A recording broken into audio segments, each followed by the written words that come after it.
gonna get to know you.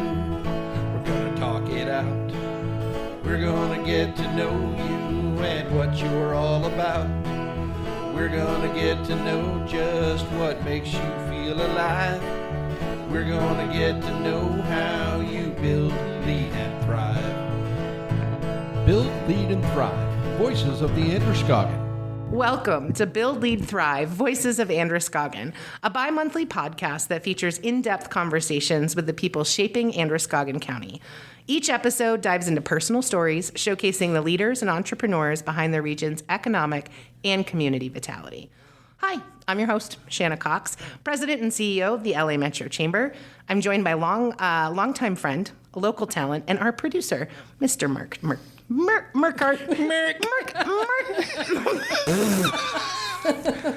Turcott. How you doing? Editing that in.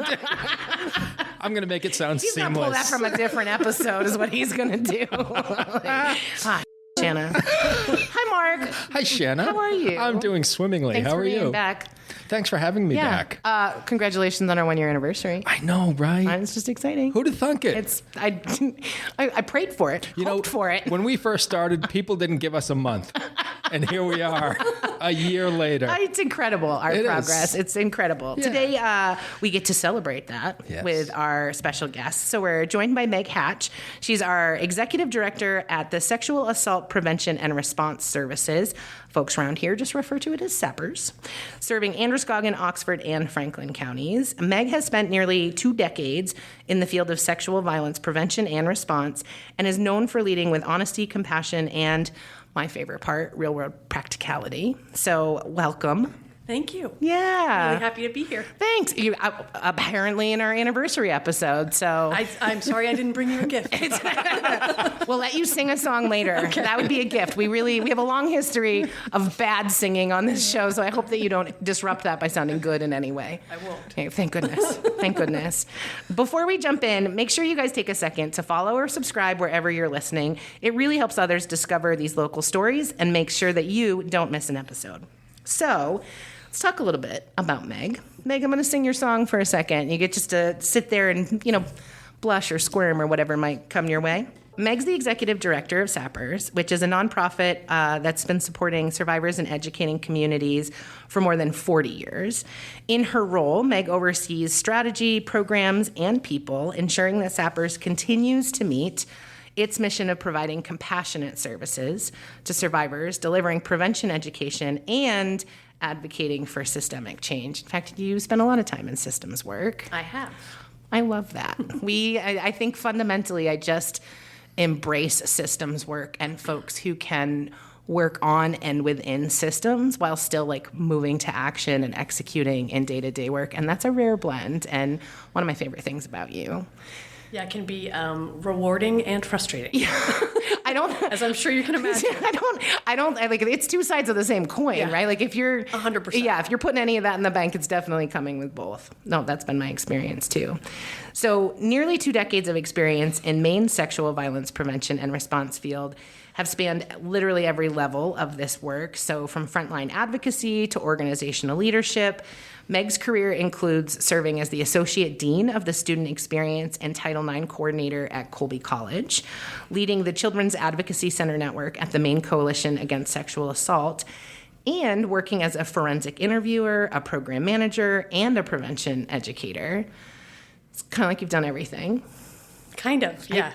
I think that's what makes great leadership, though. It's very helpful in being the executive director of an organization where you've actually done the roles. Yeah. I think that it gives you a lot of credibility for the people that you're working with. And I think it provides you with sort of a deep level of empathy around what it's actually like to be the person on the ground doing that job. I know from having talked to your colleagues that they actually, that is all 100% true. That's, I think, what they really respond to in your leadership and really respect and appreciate about you and feel respected and honored in their own role. So I would just say there's no think in that statement. Yeah. I know that is absolutely true. Yeah, well, I just Thank you for validating. Yeah, I mean, I am just the messenger. It is your team that has validated that. And I think that's the most, that's where in my world, in my own experience, validation means the most when it comes from those. The people that you're leading. Yeah, it's exactly that. So your leadership has been informed by your educational journey. So Meg earned her bachelor's in liberal studies from the University of Maine at Augusta. She is nearly complete her master's in higher education administration from the University of Southern Maine. Your foundation in education and leadership, as we're talking about, complements your hands-on experience and reinforces your commitment to building safer, more responsive systems. That's what I'm hearing in the administration. Like, that's systems work, right? And you model authentic, trauma-informed leadership. I try to. Yeah. Yeah. You know you're doing it well when you say something like, I try to, right? Because people who aren't trying to and aren't humble just are like, yes, of course, you're welcome. Obviously. Obviously, that's how I'm operating. Yeah. You've always struck me as super authentic. I think if anyone sits with you for a minute, they realize that almost immediately. And I can see why your career spans all that it does. Because I think when you're showing up with that, it just makes it easier to bring people together, to work in coalitions, and to lead. Yeah, right? 100%. I mean, I think I'm thinking about, in particular, the work that I did at the Maine Coalition Against Sexual Assault when we were working on developing children's advocacy centers across the state. So when I started, there were two. There was one here in Lewiston, and there was one in Waterville. And now we have CACs for every jurisdiction, every prosecutorial jurisdiction in the state. So every child in Maine now has access to a children's advocacy center. But in doing that multidisciplinary teamwork, you're working with cops, CPS caseworkers, prosecutors, medical providers, mental health providers, people who see through the bullshit, right? Yeah. So you have to show up authentically. Otherwise, you can't build trust and you can't build a program. And I think that CAC programs are built on a foundation of trust. Yeah. And if you don't have that foundation of trust, you don't have a children's advocacy center. Yeah. Well, and one step further, if the folks who conceived it and are responsible for responding and coordinating and like doing the work of the center aren't seeing the importance of trust and the foundation of trust, that's going to relay into their support with families. And so like you have to build that foundation from trust from the ground up. Yeah. You must be so proud of that work. I am. It's one of the things that I'm most proud of. Yeah, like that's a legacy in my professional path. It's transformative for families across the entire state and will be forever. Yeah. Yeah. Were you a Girl Scout? No. But I'm a Girl Scout. That's a Girl Scout But credo. I do a lot of outdoor stuff. Yeah. So like leave no trace and leave your campsite better than you found better than you found it. I'm a camper. So, yeah. When we talk to your peers and your coworkers and your team, some of what comes up is that you are known for honesty, humor, and humanity, which you're already obviously displaying, but that you bring compassion to difficult conversations and courage to complex systems, which I loved some of those comments. I would put a footnote in that outside of work, you find joy in Maine's natural beauty, in a good book, in cooking and sharing meals, and in time with the people that you love. All true. You're just like a real human.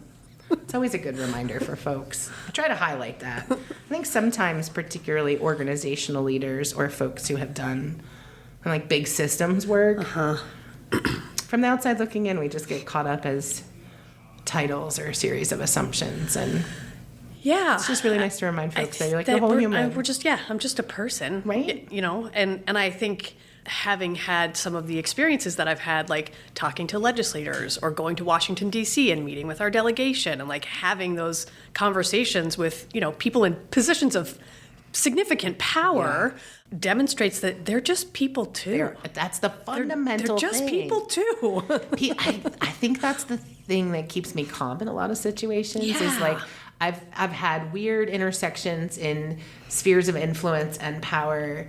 And when you're not brought into that room where the power dynamic is part of what you have to consider, you're like, I've been a consultant, and so I've been in those spaces in a way that like I was invited in and it was very normalized. You're not, asking for somebody to use their position of power to like vote on the bill or something. But when you've been in enough of those rooms, you realize like we are all actually just people, and it really can help level set some of the conversations that I know some people get kind of knotted up about. It's like, yeah, they're trying to figure out their day, same as the rest of us. Yeah. Right? Yeah. Before we dig in, we always like to open with a little segment called Getting to Know You. A couple of short questions, short answers. Love it. When you need to truly recharge, what is your go-to ritual? Doing something outside. One of my favorite things to do is like go hike a mountain, go spend some time in the woods, or going to the beach. The ocean always is a reset for me. Yeah. But it's definitely, it's get the outside. Are you like a 4,000 footer kind of gal, or are we like, give me a boardwalk and some level? I have done most of the 4,000 footers. I thought that might be the case. So I do like to, I like to do a hike. And my dog reluctantly joins. Oh, what kind of dog is it? She's a mutt, but she kind of looks like a Rhodesian Ridgeback. Oh, yeah. But man, she really just wants to be on the couch. What is one small joy or habit that you make time for even on your busiest weeks? Something that just helps you stay grounded? I would probably say staying connected. I have this incredible network of girlfriends. And so I think it's about reaching out and connecting. And it always makes me feel better. Yeah. Do you do it with a group chat, or are you trying to manage a whole bunch of different connection points? It depends, right? Because it's like people from different parts of my life. Yeah. And I actually, at the end of September this year, gathered everyone together so people could... You brought all stages of your life friends together? God. It was so good. It was so good. I highly recommend it. That is definitely just moved up on my priority list. It was really awesome. And like since then, a couple of folks have like gotten together and had lunch or gone out for coffee. And so like it just brought me so much joy to like bring those people together, and now there's new connections. That's fantastic. Yeah. What's your favorite way to spend a day off here in Androscoggin County? I love downtown Lewiston. Yeah. I had not spent a lot of time in this part of the state before I came here for work. And so I've had, a little over 2.5 years here. I love all the restaurants downtown. I love Baxter. I love El Pocho's. Yeah. Da Vinci's. There's so many great places to eat. Yeah. It just feels like, downtown just feels like there's like something magical that's happening. And that feels really exciting to watch. I love that. Here's my last one. What's something that always makes you laugh, no matter what's going on? Dad jokes. Yeah. I am a sucker for dad jokes, and I torture my staff with them. I think they like it though. They laugh sometimes, good. but I mean, some of them are just so. Any dad joke, good pun, and by good pun, I mean it's awful. Yes, it's got to be awful to be. Same. Mark, how about you? You want to weigh in on this one? I love dad jokes. Dad as jokes well. and good bad puns. Yeah. I wrote one recently. I have a new character I'm doing on stage that does one-liners. Let's hear And it. I have one for you guys. Share it. I love this. I lost a lot of weight while learning how to talk to dead people. Now I'm a medium. Yep, that checks counts. all That the checks dad all the joke boxes. Well done. There's a good pun in there. I have another one. Let's hear it. Oh, I'm just gonna keep going. No, That's okay. That would be the best. I love a good dad joke. right? Archaeologists in Boston are very close to locating the outhouse of Paul Revere. They found a number 1 by land and a number 2 by sea. My dad Vernon, I hope, is listening to this particular podcast, and I can tell you, he literally slapped his knee. I can see it in my mind's eye. I'm gonna stop now. It's so good. Though. It's so good. I love So a good good. dad joke. Yeah. And I'm ridiculous with them. It's Same. I respect that so much. Yeah. They do love it, or at least we tell ourselves and them. I tell my team, you love love it. this. Yeah. Same thing with we've my associate director and I, Shauna, have been really intentional about sort of doing some relationship building with staff. And so essentially just having them do icebreakers at the beginning of any staff meeting. And when you say the word icebreaker, people roll their eyes and they think it's going to be awful. But now I almost think they look forward to what questions are we going to get to answer this time around? And it has been so fun and interesting. I love that. To learn just weird little facts about the people that you spend so much time working with. Yeah, I think that we spend so much time in areas of alignment and focus relative to our work. And sometimes there's stuff on the edges that we get to your dog, car repairs, but there's just some really cool historical core things sometimes that you don't get a chance to. You have to make it intentional. And I love that you're making it intentional. All right, so we met the human being behind the role. Let's talk about how you build. Thinking back to your early days, what were the essential building blocks, whether they're skills, relationships, mentors, something else that shaped your path? What helped build you? So many things. Yeah. So many things. I think, early on, definitely I had some mentors. I think about when I was in 8th grade, I had this wonderful music teacher. I was a tuba player. Oh, hey, now. And actually, that's what I did right after college was I went to Conservatory of Music as a tuba player. I thought I wanted to be a performance major and then get my master's and be a music teacher. That's what I thought I wanted to do.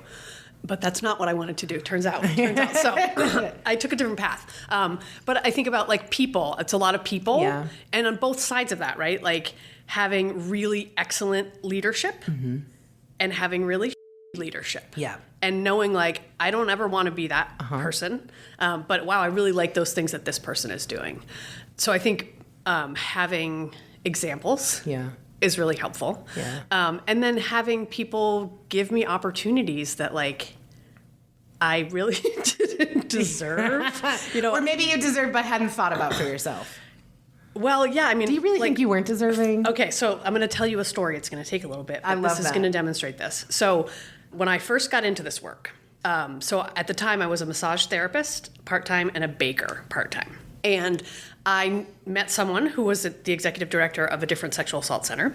And we were at a 4th of July party, and we talked about maybe doing some sort of support group where we taught people how to do some self-massage techniques for relaxation. And so we were all excited about it, but then, like, a year goes by, we're back at the same party again, and we're having this same conversation again, and some things were happening at the chiropractic clinic that I was working at insurance-wise, and so things were going to change for me in a little bit. And so I sort of said to this person, like, well, you don't happen to be hiring at your center. And she was like, well, I'm not, but the person who runs the Waterville Center, I think might be. So she gave me her name and number, and I literally like cold called her the next day or whenever. And she was like, well, I don't have any open positions right now, but I just wrote a grant. And so please call me back in like 6 weeks. And I was like, all right. And so 2 days later, she called me back and was like, my prevention educator just gave their notice. Is that something you might be interested in? And she was like, why don't you come in and we can talk about it? And I was like, great. So I went in, she described the position, and I was like, yeah, I think I can do that. And mind you, like, I don't have a degree. I don't have really any training. The only thing I know about sexual assault support centers is that I had worked with an advocate because of my own experience. Yeah. And she was like, great, well, send in your resume and apply for the job. And so I did. And for some reason, I think it's probably because nobody else applied for it. But I got hired. I mean, that makes you deserving, right? Like, that's a wild story. Yeah. And I think about that now, and I think, how crazy was I to be like, oh, I'll just call now that you're on the hiring end of so things. Can I have a job? Like, in what world? The job market was different back in the day. I mean, I guess it was. Yeah. That's great, though. Do you still play the tuba?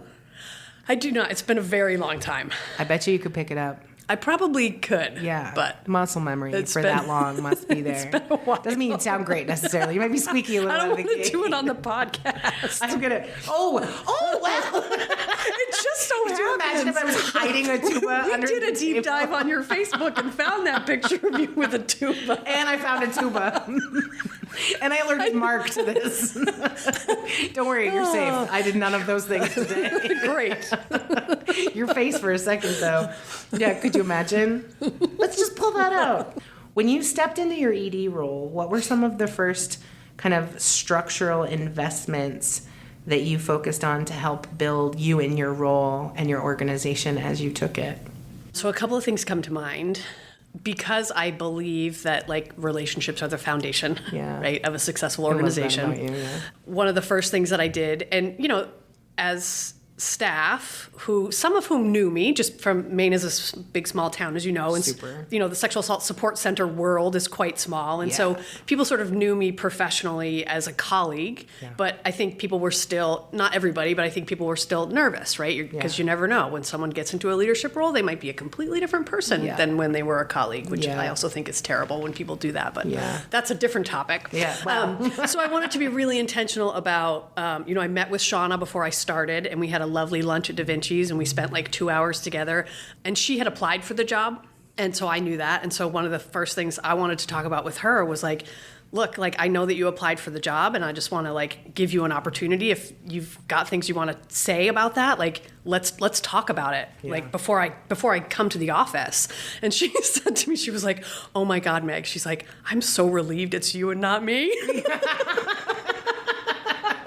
That's I was like, foundation. uh-oh. Yeah. But not for it. She was just like, I just don't know that I'm ready right now.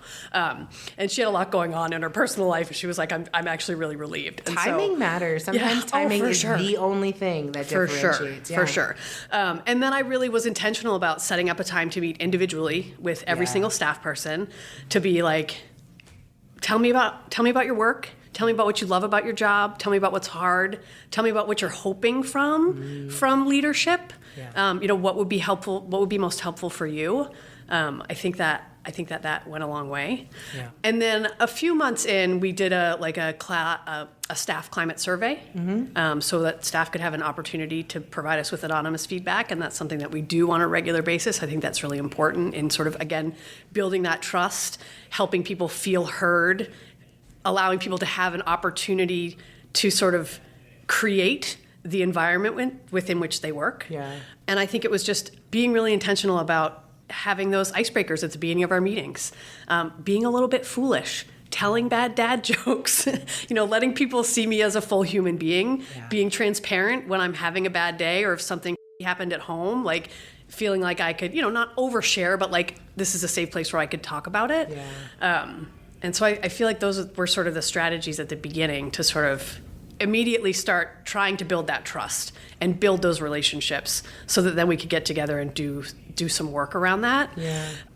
And then I think sort of like practically, maybe a year or so in, we engaged in a organizational development planning process with a lovely facilitator. And it was very interesting, and I'm sure you know this and probably have had an experience where oftentimes strategic planning processes are confusing and not that great. And I really think a number of my staff people like had some trauma around previous experiences. So I knew that sort of offering that opportunity, and we did a board and staff together, which was really fun. Mm-hmm. Initially, I just had to do a lot of reassurance. Like, this is not going to be what you have experienced before, because I know what it's like to go through a process, and then at the end you get a document, and you're like, I don't even know what these things, I don't even know what this means. Yeah. I'm supposed to do what? So we spent 2 days together and went through a process, and at the end, everybody was kind of like, that actually wasn't too bad. It didn't sting the way I thought it was going to. And then we went through we sort of fleshed out our goals and action steps, but with the teams who were going to be working on those goals and action steps. Yeah. And so it was really created by them. So I think I've also really tried to give people the opportunity to take leadership in their own roles in a way that they didn't have before. Yeah. And it's been really cool to see people really like blossom. Yeah. And like start solving their own problems. Mm-hmm. And so that's been really satisfying. And their work as a result of it. Yeah. And I think that they just feel more, I'm going to be more invested in a plan if I had some say in the plan. If it's my plan, if it's my plan. It wasn't like handed It wasn't like, me. Here's your plan. I was making faces and chuckling because before I was in this role, I did strategic planning as like a core service in my consultancy practice. And so just like my values, and I wouldn't work with somebody if they didn't share them, wouldn't do a plan that was anything other than something that has some evergreen components and is regularly updated, doesn't live on a shelf and is regularly used, and has meaningful engagement in its creation. Because like, it's hard. The resources that it takes to run a planning process like that an organization or a business puts into really putting together a meaningful strategic plan is time, and it's money, and it's all the things. Like, why do that so you can put a plan on the shelf? Yeah. Like, here, I can give you some dusty documents. You can file it. We can just check the box and say it's all done, and we didn't spend any of that. Exactly. And so I chuckled because in almost all, like to the last one, rooms that I would walk into to start, whether it was a long process, whether it was a short retreat, but the kickoff was always eye rolls and hesitation and anxiety because there's so much bad planning that's done out there, and you can't go through a process and not just deal with that head on. Oh my God. Yeah. And having myself been through a couple of processes where I'm like, what is happening here? Like, the facilitator's not making any sense. You're like way out of alignment with like what our work actually is. Yeah. And it's just like such a waste of time. That's it. I mean, it's a really, that's a great start for you. How long in were you before you decided to take on a planning process like that? So I started in July of 23, and we went through that process in September of 24. So a little over a year. How long was the tenure of your predecessor? So SAPARS they had a founding director who was there for 37 years. Yeah. And then they had an internal person who was the associate director for a number of years, who then was executive director for about 4 or 5 years. Yeah. You've worked across advocacy, education, statewide coordination.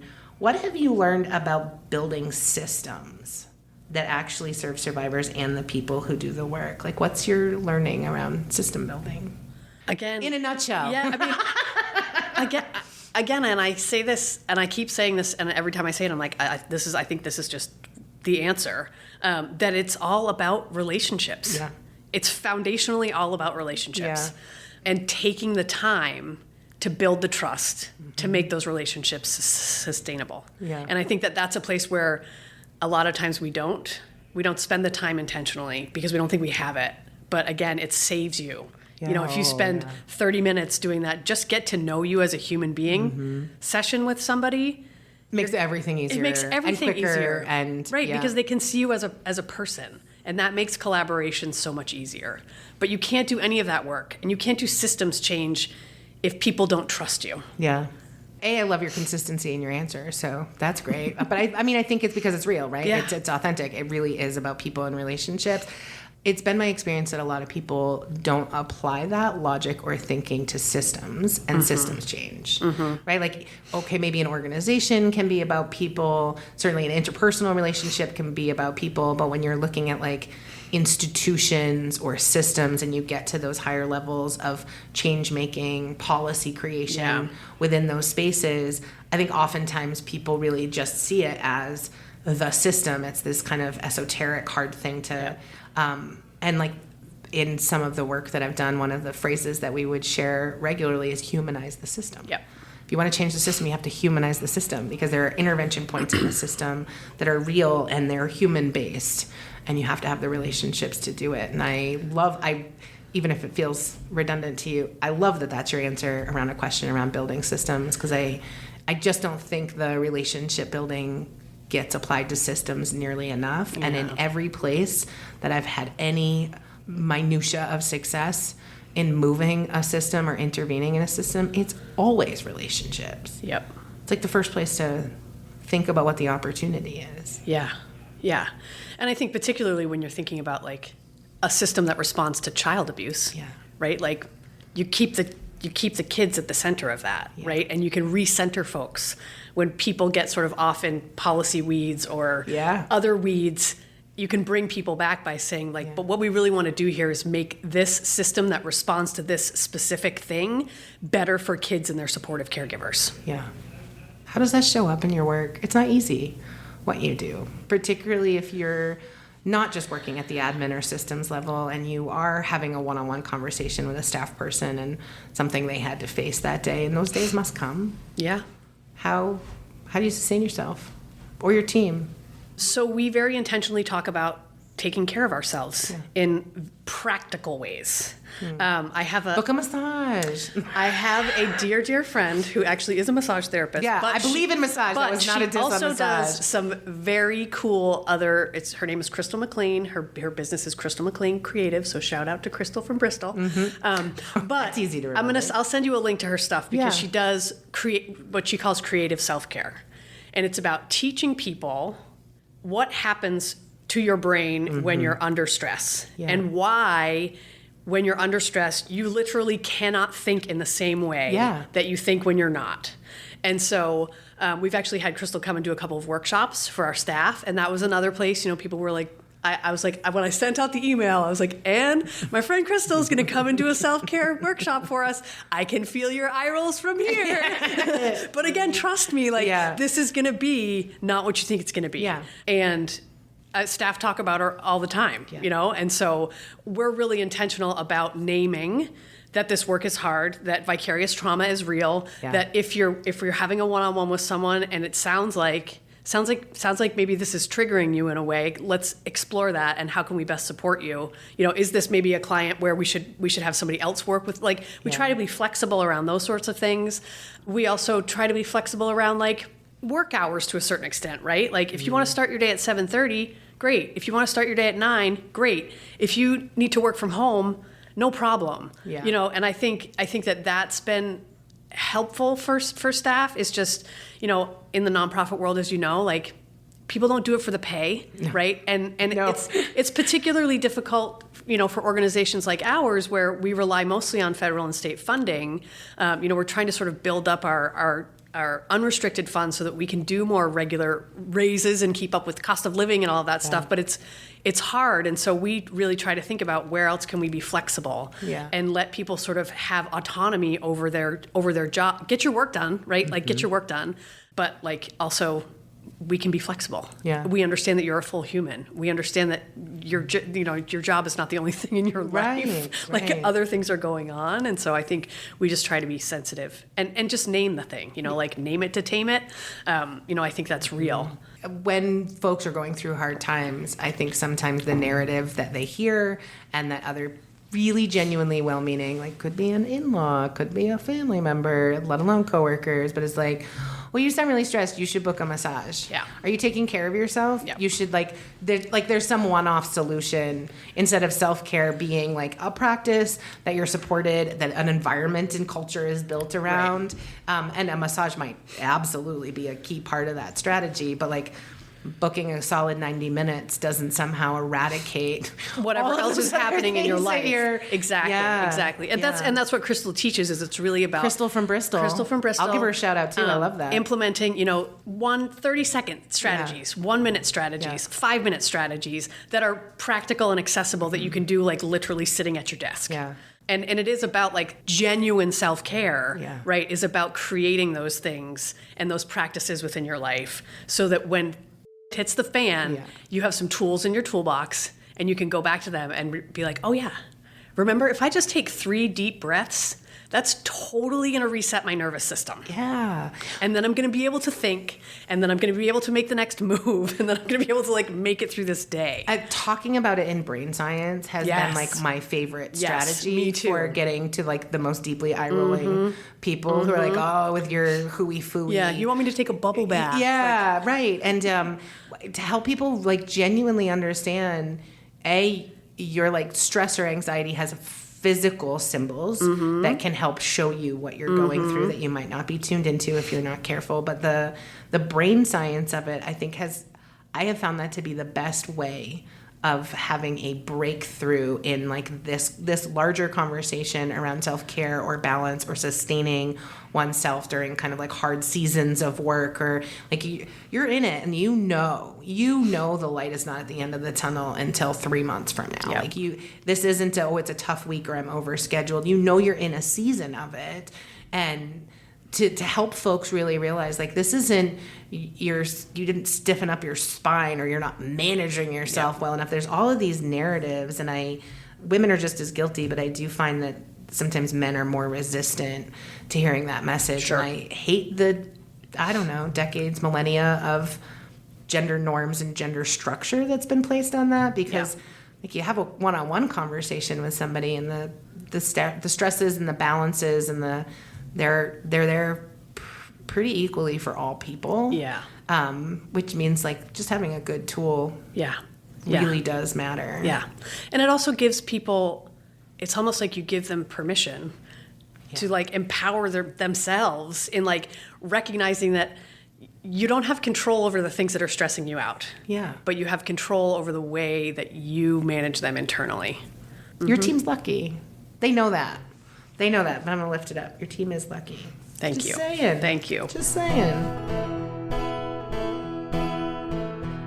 let's focus on leadership. Not that we haven't been, I suppose, but leading in high impact and emotionally demanding work requires both compassion and capacity, which I see from the work and what it demands from you, but I also see you in your work always coming with capacity, and you're like a get done kind of gal, but you never sacrifice compassion in the work that you do and in the way you are getting things done.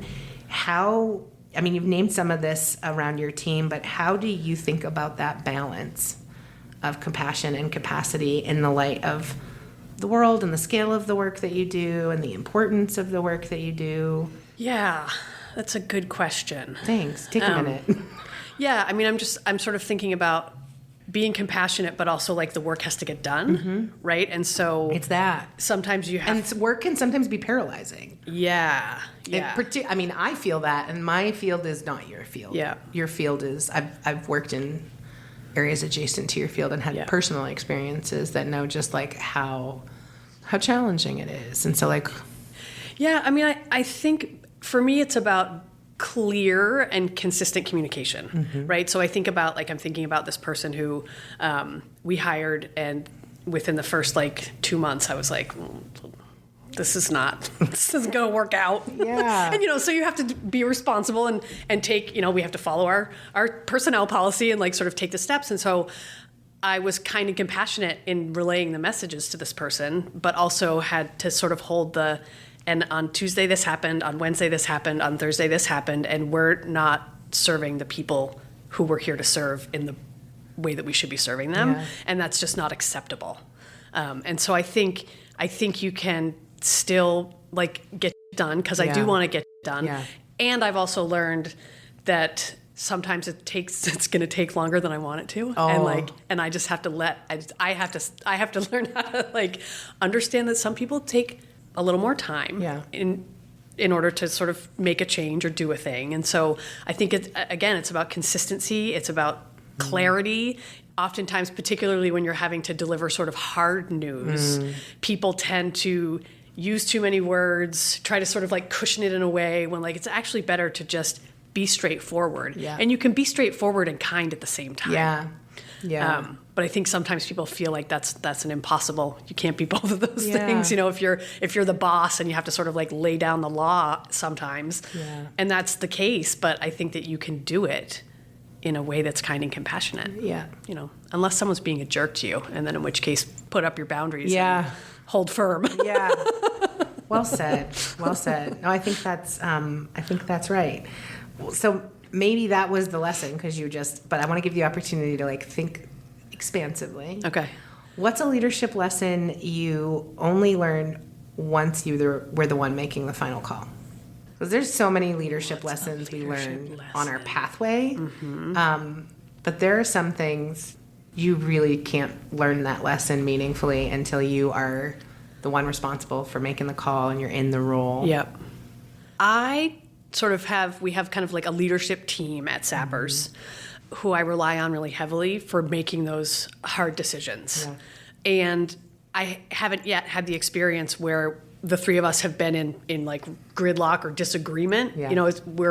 We've been fortunate in that we're able to really talk things through and kind of get to consensus. Yeah. So I think that helps me be able to make those decisions, and it makes it a little bit easier. Yeah, to make those hard decisions. So I think, again, sharing the power kind of makes having to make hard decisions a little less stressful for me. Yeah. But I'm trying to think if there's a specific lesson. Maybe it's that. The importance of sharing the power. I think I would think that feels like a really good candidate. I don't know your life, and I can't say that's the best lesson you've learned or not, but it's a really strong one. Mm-hmm. So many people conceptualize leadership as you learn on your ascent to a leadership role all the things you'll need to be successful in the role, and then somehow once you get to the role, you no longer need, let alone want to rely on others, share the power, have the input from others, and I think you can make all kinds of projections about what you do once you're in that role. I would always rely on other people, or I'd always act independently, or there's a lot of narrative in our heads about what we attach based on those models of like what we didn't like and experience, and what we did like and experience. But I think that's just one of those things you can't be sure of what your own style is and what's actually going to work for you until you find yourself in that spot. Yeah. So I actually think that's spot on, Meg. Yeah. I just think about like the windy path that I took to get here. Like I've had a lot of weird jobs. I've done a lot of things. I'm really still excited about the tuba, and I'm not done trying to scheme on that, but go on. It's a good path. Yeah. And I think that again, it's back to this, like, we're all just people trying to do a thing, you know? And I think you're right about sort of this, we have this sort of like concept of like, what's a real leader? You know, that sort of comes from all these different places. But I think, you know, one of the things that I do frequently is say, I don't know. Yeah. And I don't feel bad about it, because how could I possibly know everything, right? And so having that humility, right? Like being able to say like, I don't know. Yeah. But let's figure it out together. Yeah. I love that question. I don't know though. I don't know though, right? And I think, you know, my approach has been, and I think this is again something that I've learned by watching people do things that I like and watching people do things that I don't like, that I might have a title, but like, we are this organization, and all of your voices matter, and all of you can take leadership in your own roles and with each other. And so we're all kind of leading each other, even though sometimes like, I'm the person that has to sign the thing. Right. Like I got to sign the contract. Yeah. But a lot of that happening. I feel that. Yeah. But like, you know, we're in this together. Yeah. And so I need your help as much as you need mine. I would posit, I would even project onto you my guess of what you might think about this, but I very much share those values, that culture, that is our work here, and that's how we approach it. What I find is that like my kind of my internal like mantra and kind of filter that I run things through is, if it's positive, it was the team, and if it's critical, I take that one. Yep. Right? And so like 100%. Right? So like, yes, it's definitely full team. It's all voices in.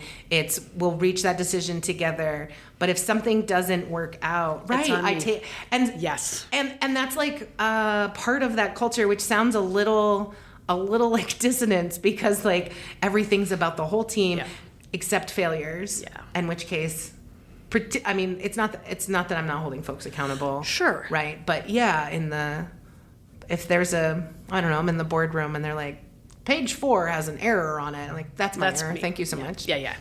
Totally. And they're like, the last event was amazing. And I'm like, this team is incredible. Yeah.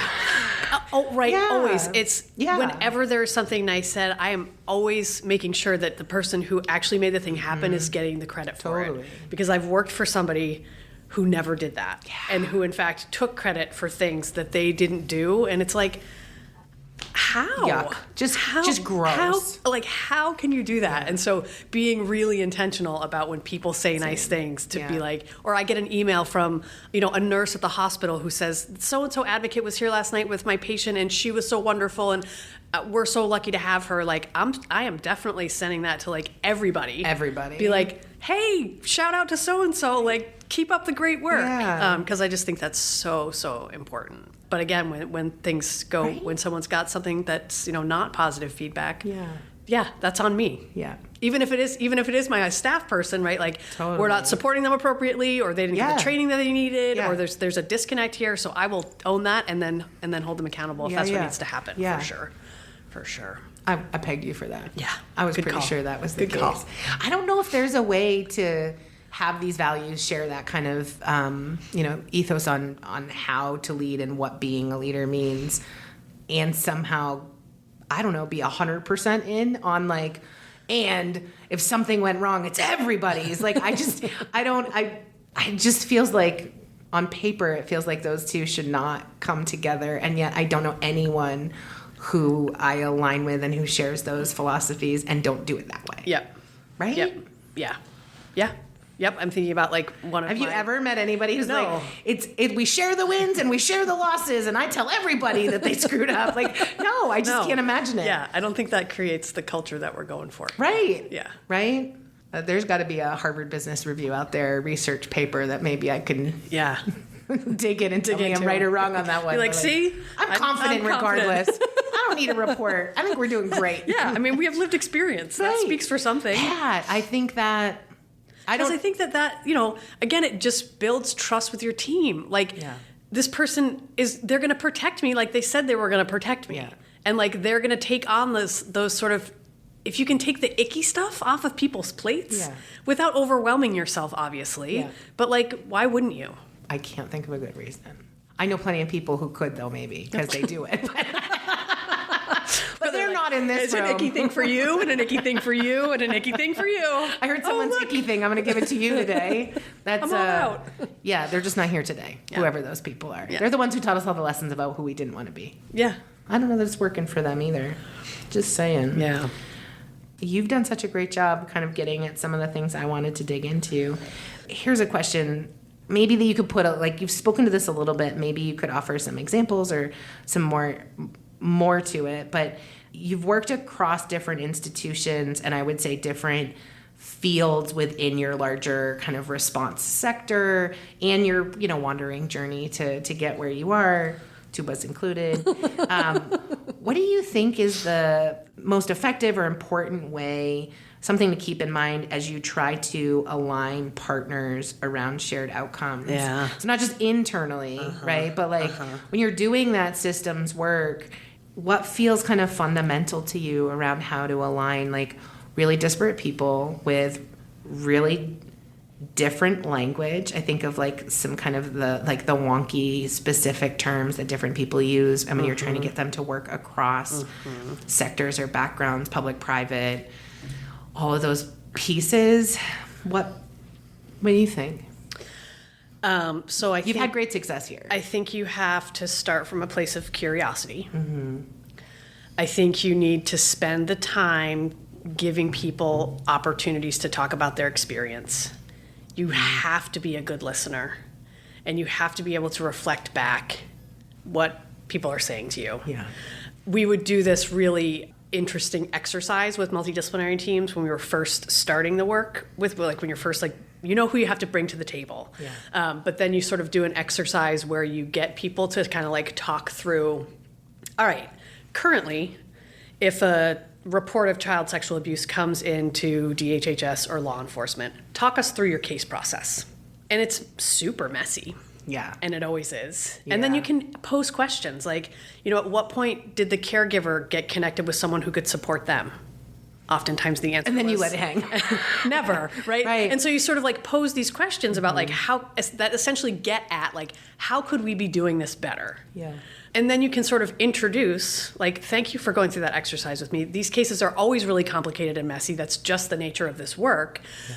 Let me show you what it could look like if you had a CAC in your area. And then you sort of open them up to the possibility that maybe there's a better way to do this.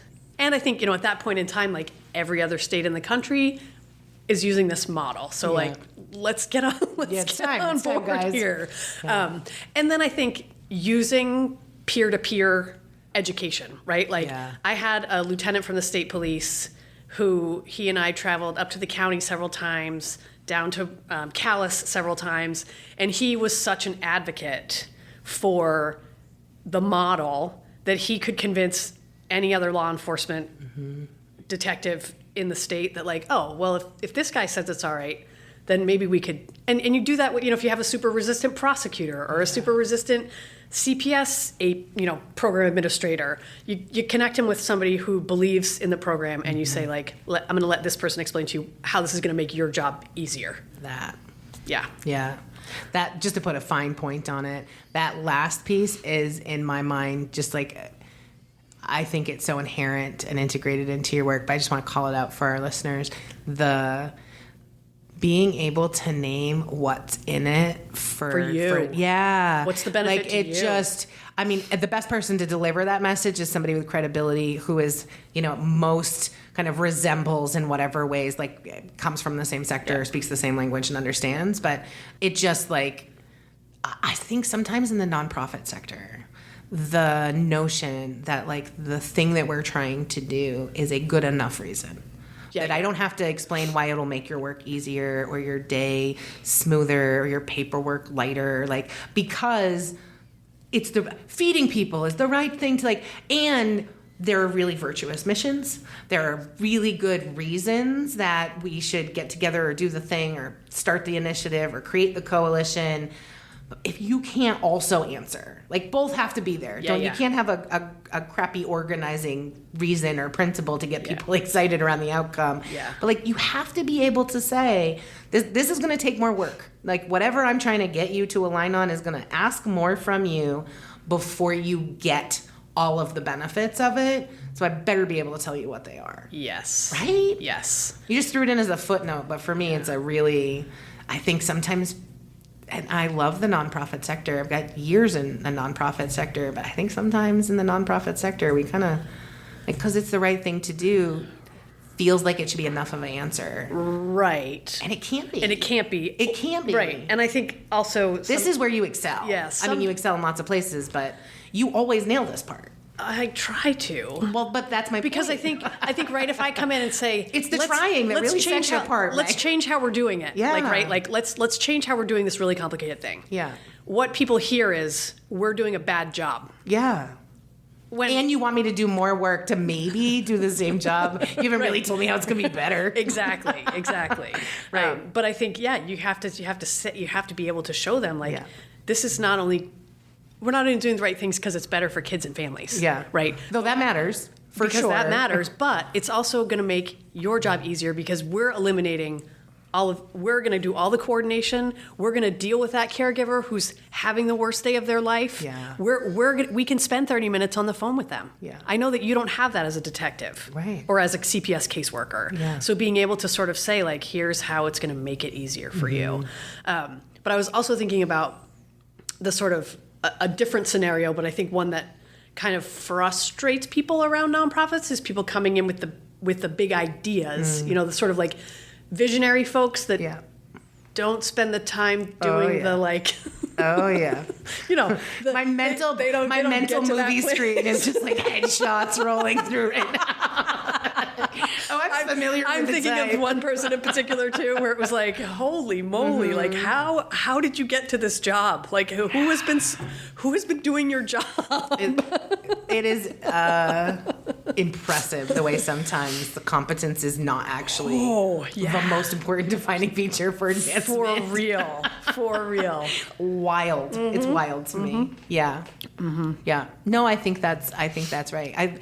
I mean, I think vision is important. Yes. Like vision is important. It gets people fired up and it keeps them committed and, knowing what I always refer to it as the North Star. Like we'll organize around the North Star. Yep.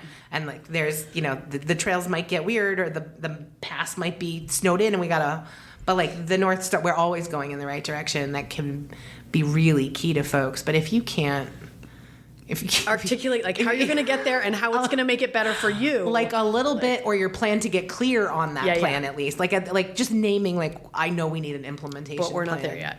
Yeah, something. Yeah. So not just me, huh? You've had that experience. Yeah. On your face as you said it, I was like, oh, she's lived. That is not a story she's been told. No, that's a lived experience. That is lived experience, 100%. So let's talk about thriving. I know. Isn't that like that's... Let's talk about thriving. Yeah. What does thriving look like for you right now? Both as a leader, but also as a human.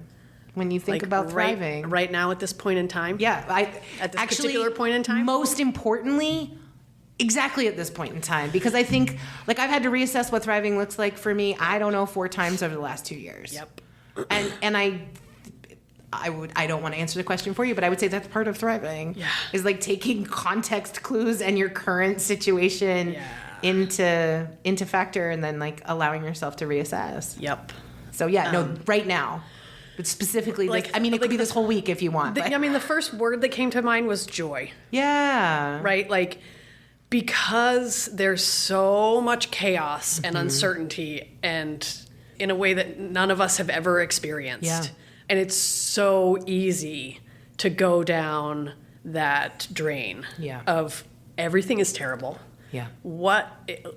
It's just so easy. So I've really been feeling okay about, like, we still got to have some joy here, guys. Yeah. Like, we still, like, there's still good stuff out there, right? Like, there's still good stuff. Yeah. And so really trying to be intentional about remembering that. Mm-hmm. I also have been with our staff, 6 months or so ago, like, we had a very transparent staff meeting where we, as the leadership team, said, we don't know what next year is going to look like. Yeah. And so we've run some scenarios of, like, what does it look like if we lose $100,000? What does it look like if we lose $250,000? What does it look like if we lose all of our federal funding, which is like 65 to 70% of our budget? And does your funding come in part from the Violence for Women's Act? Not right now. Because that's been super fluid. But sometimes, that and VOCA, which is the Victim of Crime Act. But VOCA and VOW are our two primary funders of sexual assault and domestic violence centers across the country.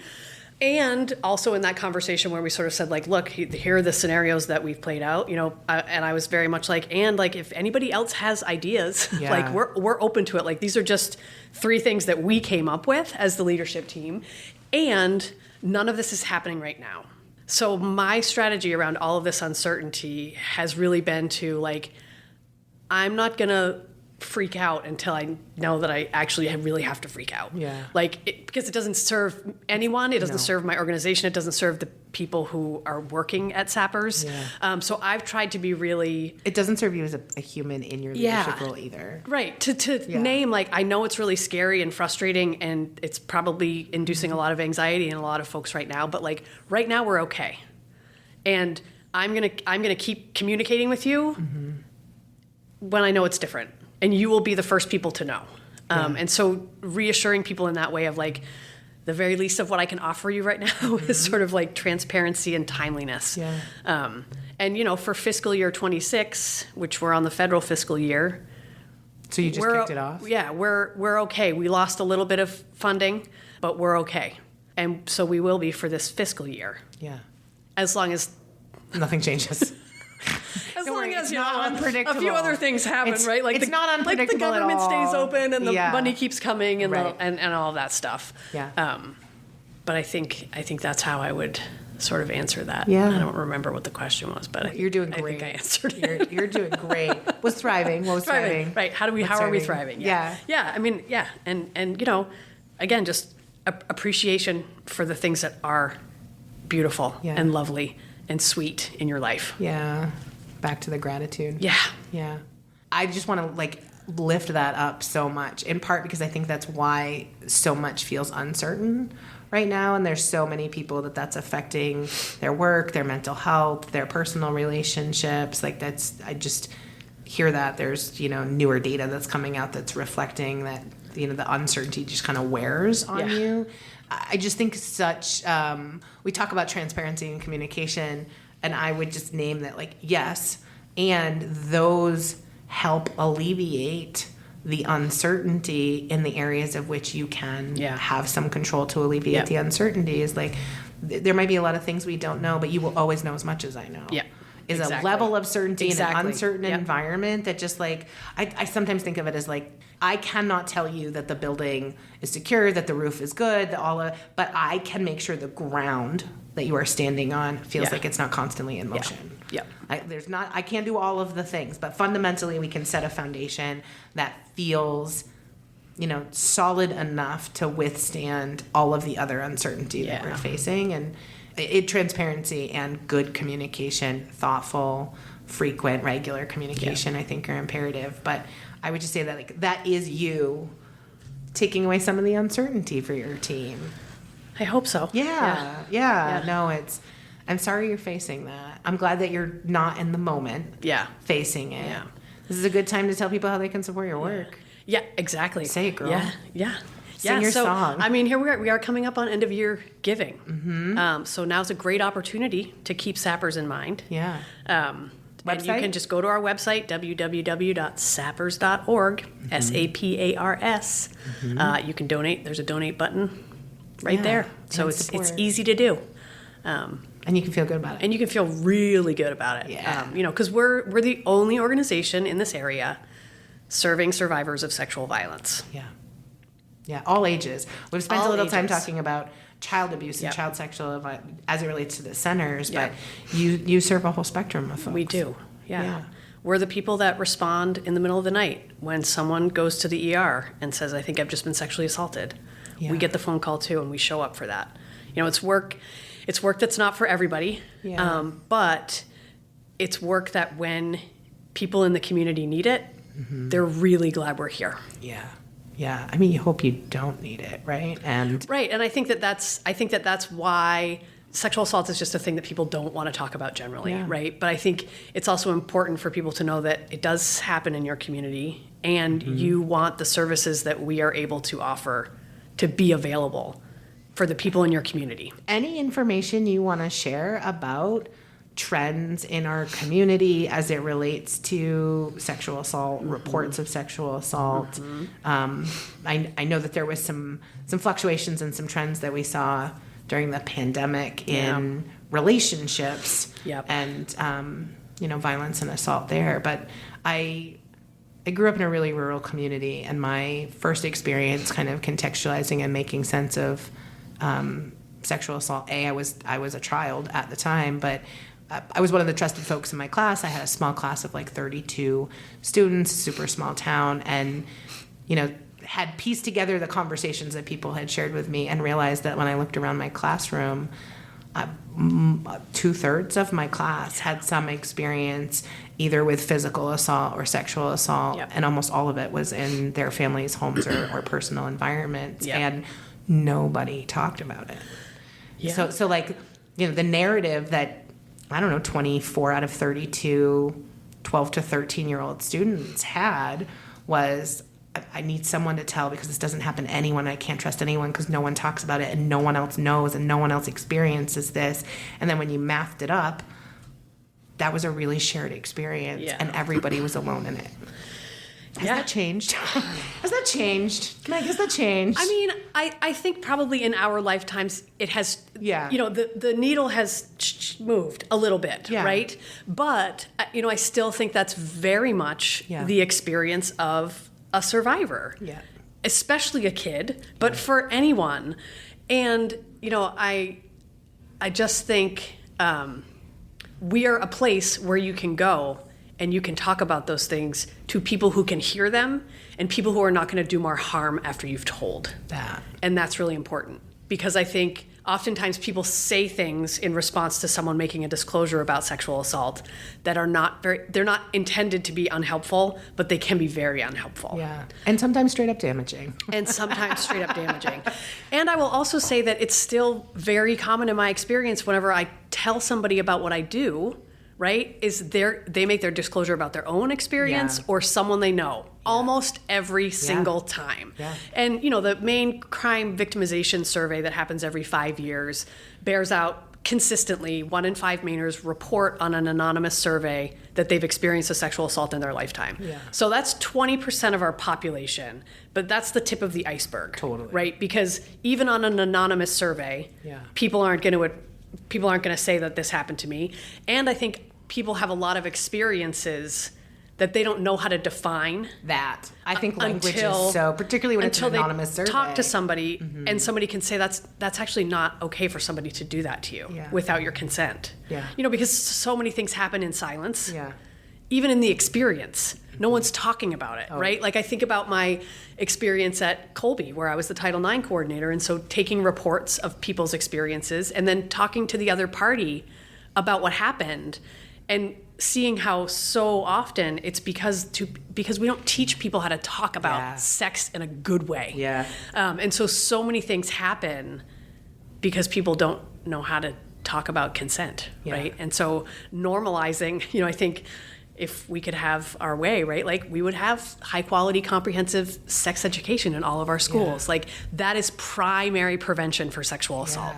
And I think what's changed now is that environment has changed in not a good way. Yeah. Right? In a way where people are saying, we don't want to talk about this. Like, Yeah. that's not good. It does feel like there was a peak in my own lifetime. Like, we went from a place of not talking about it. I don't know. I'm not as deeply in your field, obviously, as you are, but there was a lot of kind of public discourse related to the Me Too movement. Yes. That there was viral, a lot of public spaces where folks were able to talk about it. But yeah, these last couple of years feels like a real retraction, right? Like a shrinking of everything around what's able to be talked about and how it matters. And so I'm a mom of 4 boys. Yep. And when I think about what is my job as their mother, as their caring parent, with them as young men, like, what do I teach them, right? And so, like, you hit on some basic sex education, like, hey, condoms matter, but from the very beginning, because of my own experiences, it was consent education. Yep. And then that got contextualized with a whole bunch of variety of things, whether it's like consenting to eat something that somebody has given you and not feeling like you have to eat something you don't want to eat or isn't healthy for you or you have an allergy to, right? Like, consent is... You can teach it in so many ways without ever talking about sex. I will say, here's a positive trend that I have noticed. Yeah. I have noticed in the past... Finding joy. Meg Hatch, everybody. Here we go. So in the past, I don't know, maybe like 5 years or so, I have noticed that if I'm out with my dog, almost every single kid that I come across comes up to me and says, is it okay if I pet your dog? Consent. That's consent. It's consent. Right? And like, that was the thing that, kids weren't asking, 20 years ago, I don't think. So like, we're teaching kids consent about certain things, and it's very easily transferable when you get to having those conversations about safe sex. Yeah. It also has to be consensual sex. Yeah. But I think because we don't give people the tools to have those hard conversations with their kids, it's uncomfortable, right? Yeah. Like, for a lot of people, because, they can't even talk about sex within their own partnerships, right? Yeah. And so how am I going to talk to my kid about this? And so recognizing that, like, SAPARS you could call our helpline, our 24/7 helpline, and we could help you. We could help you have that conversation with your kid, right? Like, you're going to get so many phone calls. Give the number right now. It's 1-800-871-7741. We're going to circulate that in parenting. Okay, circles. yeah. Because, like, that's the thing as parents. I have a real avant-garde approach to parenting, which I feel like avant-garde. I like that. It's been working out so far, but I would not call it traditional in any way, shape, or form. And so much informed by all of my life experiences. But I just, when you're parenting, I find, like, parents that like deep, long relationships I have with parents who align with my parenting values. Like, we might have different approaches, but like, overall, we have some basic fundamental agreements. And they're, like, bold and courageous, largely women. There's certainly some men parents that I have, but, like, some of my closest girlfriends, as we, vetch about our parenting realities sometimes, these are really courageous women who have no problem talking about, really kind of taboo or challenging subjects with their kids. And then I still find that there's some conversations where I'm like, but you didn't talk about that, or you didn't ask for your kids' consent before you X, Y, Z, whatever. Yeah. And how important that is to modeling and reinforcing what the conversation is that you're teaching. And I just, for multiple generations, or every generation up to maybe this one, but we want our kids to learn it. We want them to experience the world in a better way, but no one has given us the tools. Yeah. As education and education systems and educational environments change for children, there is no second-gen educational approach for the parents or grandparents who are at a higher and higher number being the primary caregiver for children. They're parenting. There's no re-education for the adults. Yeah, I think about how to do it. About how to do it. So we'll just call you. Yeah, and I think there's lots of great resources out there on the internet, but you have to know to, like, go and look for them. Well, you have to know you want to look for them. Right. First, before you even know what to search or why you would search it, there's you got to have that conversation. Yeah. Well, as a parent who's, put 4 kids through the public school system, I don't know on any given day what the curriculum is. Right. I know that they're, like, learning about maybe sex ed today or geology or government tomorrow. But like, and who's teaching it, right? What is did it you the learn? gym teacher?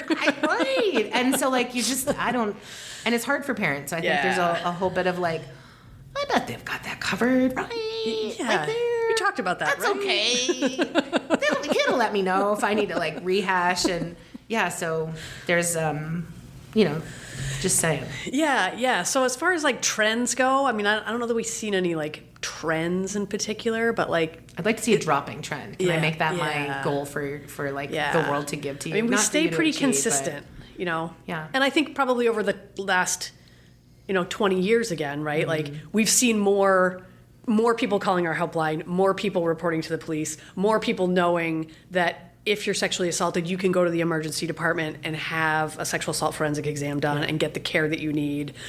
So I think we've seen an increase over time. Thank you, Law and Order, SVU, for making some of those basic points but it's not accessible to everybody. Yeah, and I don't think it's because more sexual assaults are happening, right? It's just because more people are more aware of the resources that are out there. And I think there are still moments in time, like the Me Too movement, where there's like a national movement to say like it's okay to talk about these things, and yet, I think we still see, I'm thinking about Christine Blasey Ford wrote a memoir about her experience pre and post Brett Kavanaugh.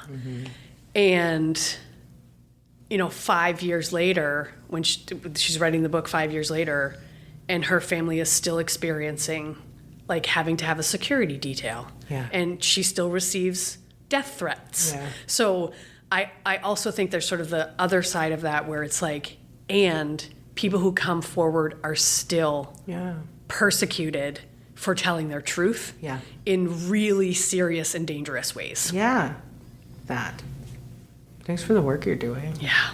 Your whole team. Yeah. And all the teams bet. across the state and the nation. Yeah, so if you're looking for where to make your year of end of year donation, SAPARS needs your money. Yeah, that. And I know that there's a lot, right? That, like, there's a lot of need. There's just a lot of need out there for a lot of things. And yes, we want people to be fed, right? Like that seems like a real basic need. Yeah. And because we know a lot of people have had the experience. Yeah. Maybe that will encourage you to give a little over here too. Yeah. Well, and don't give a little because you need it. Give a little or a lot. Give a lot, actually. Right? Like, why are we talking about a little? You just want to give us a lot. That would be great. Yeah, give a lot. But give a lot so that, God forbid, if you ever do need it, it's still there. It's still there. That's the trick that I think. Yeah. Yeah. How's it going to benefit you? Because you never know. You never know when you might get that phone call so or surprising. might have that experience. I love that. How do you guys at SAPARS think about success and what like thriving for the organization looks like beyond some of the outputs, but in the context of thriving communities being successful related to sexual assault? Yeah, I mean, I think I go back to like what we just talked about, right? Like if there was sort of like success, right, we would have high quality comprehensive sex ed. Yeah. Starting and almost starting in calls. Junior high, right? Yeah. Like starting in junior high. Yeah. I think that. Can I say middle school? Yeah, I think middle school. Yeah, I think there are things that you can talk about. If we're going to put it into the universe for it to become real, let's bring it down to 10 and 11-year-olds. Exactly. That's the age I was having those conversations with my peers. Right. That's when you start developmentally being curious about other people's bodies. Yeah. Like that's another brain thing. Like that's when it starts happening in your brain.